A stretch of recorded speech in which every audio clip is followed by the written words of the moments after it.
ये अस्थमा क्या है, एक बड़ी आसान भाषा में समझाइए। यह फेफड़ों की एक क्रोनिक इन्फ्लेमेटरी डिजीज है। दो तरह का होता है ये अस्थमा, एलर्जिक और नॉन एलर्जिक। वातावरण में मिलने वाले कई तरह के एलर्जेंस होते हैं।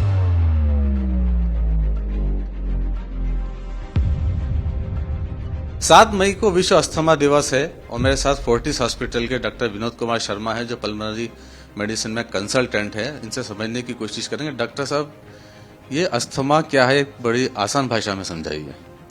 अस्थमा, जिसे कि सामान्यतः भाषा में दमा भी कहा जाता है, यह फेफड़ों की एक क्रोनिक इन्फ्लेमेटरी डिजीज है, जिसमें कि फेफड़ों की जो श्वास नलियां होती है उनमें लंबे समय तक चलते रहने वाले इन्फ्लेमेशन की वजह से उनमें सूजन आ जाती है और वो उस वजह से सिकुड़ जाती है और मरीज इसमें क्या होता है कि खुल के सांस नहीं ले पाता है। उसको छाती में जकड़न महसूस होती है और उसको बार बार खांसी आती है। उसको छाती से लगातार सीटी जैसी आवाज सुनाई देती है, जिसे कि वीजिंग कहते हैं। जो लोग इसके लिए संवेदनशील है अस्थमा के लिए, वो उन्हीं मरीजों में जनरली ये डेवलप होती है। दो तरह का होता है ये अस्थमा, एलर्जिक और नॉन एलर्जिक। जो एलर्जिक अस्थमा होता है वो सामान्यतः अर्ली ऑनसेट यानी बच्चों में होता है जनरली, और जो नॉन एलर्जिक अस्थमा होता है वो लेट ऑनसेट होता है, यानी वो 40 की उम्र के बाद में होता है। जो ज्यादातर जिन मरीजों में मोटापा होता है या उन मरीजों में यह जो लेट ऑनसेट अस्थमा है वो देखा जाता है। और जो अर्ली ऑनसेट अस्थमा होता है उसमें जो एलर्जी के लक्षण ज्यादा देखे जाते हैं। तो जो भी व्यक्ति इस तरह के लक्षणों से पीड़ित है और तो उसे अपना पूरा डायग्नोसिस करवाने के बाद में डॉक्टर के फॉलोअप में रहकर अपना ट्रीटमेंट पूरा करना चाहिए उसको, और अपनी दवाइयाँ नियमित मात्रा में लेनी चाहिए उसको। दवाओं में हम इसमें मरीज को इनहेलर्स देते हैं, कुछ फॉर्म में टैबलेट्स देते हैं। ये कारण क्या होता है इसका?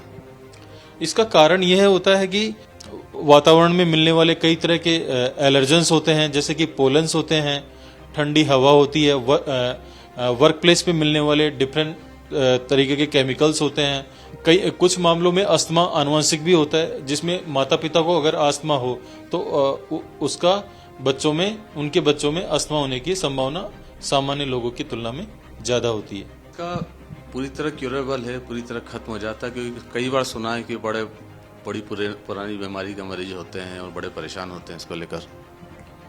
अस्थमा के बारे में बड़ी भ्रांतियां हैं कि ये बीमारी बिल्कुल ठीक नहीं होती है, इसमें मरीज को इनहेलर लेने की आदत पड़ जाती है। ये सारी एक भ्रांतियां हैं, इनको दिमाग से दूर कर देना चाहिए। इस बीमारी पे पूर्णतः नियंत्रण पाया जा सकता है। ये पूरी तरह से प्रिवेंटेबल है। इसका मौसम से कितना संबंध है? कहा जाता है कि ठंड में ज्यादा परेशान होते हैं इसके पेशेंट। हाँ, जो कोल्ड एयर होती है, जो ठंडी हवा होती है, वो जनरली जो फेफड़ों की श्वास नलियों की सूजन है उसको बढ़ा देती है। तो ऐसी कंडीशन में मरीज को फिर सिम्टम्स हैं, जैसे कि खांसी है, छाती में जकड़न है, सांस का फूलना है, ये सब बढ़ जाते हैं। तो एक ठंडी हवा एक महत्वपूर्ण इसका ट्रिगर है। तो ठंडे मौसम में आदमी को पूर्णतः बचाव करना चाहिए। आमतौर पे ये होता है कि ठंड के समय में इस बात का ज्यादा ध्यान रखा जाता है कि अस्थमा परेशान करता है, लेकिन ये गर्मी में भी परेशान कर सकता है। तो आपको गर्मी में भी उतना ही ध्यान रखना है, क्योंकि टेम्परेचर को उतार चढ़ाव या फिर पॉल्यूशन के कारण गर्मी में भी अस्थमा परेशान कर सकता है। इस तरह की और वीडियो देखने के लिए हमारे YouTube चैनल को सब्सक्राइब करें और बेल आइकन दबाना न भूलें। यदि आप हमारा वीडियो Facebook पर देख रहे हैं तो पेज लाइक और फॉलो जरूर करें। हमारे अन्य सोशल मीडिया प्लेटफॉर्म से भी जुड़ें।